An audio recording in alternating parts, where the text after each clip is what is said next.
If you study Iraq in purely financial terms and say, "Show me the money," it is quite a show. This is how much American taxpayers are paying for the war. More than $350 billion and still climbing, based on government records compiled and computed by a progressive think tank, the National Priorities Project. Ken Pollack is with the Brookings Institution. One of the great tragedies of Iraq is that the administration has mismanaged this war so badly that it has wound up costing the taxpayer far more than it might have had things been handled otherwise. How much money has been spent on Iraq? The Priorities Project estimates it's enough to hire more than 6 million teachers, enough to build more than 700 new elementary schools in each state. 8 million police officers could be hired, or 6 million cargo inspectors for ports, or, we figure, every American driver could get free gasoline for a year.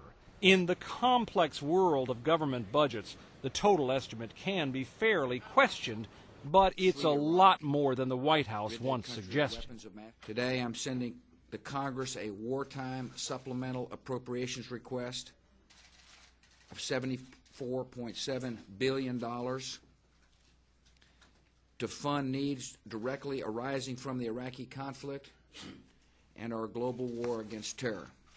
Government investigators say billions have been lost to fraud, mismanagement, or bad bookkeeping. And the spending won't end when the fighting does. American troops and equipment have held up well. But I can see the cost of the war going up another 50% or maybe even doubling because of what we have to do to replace personnel, ammunition, and equipment over a long period of time.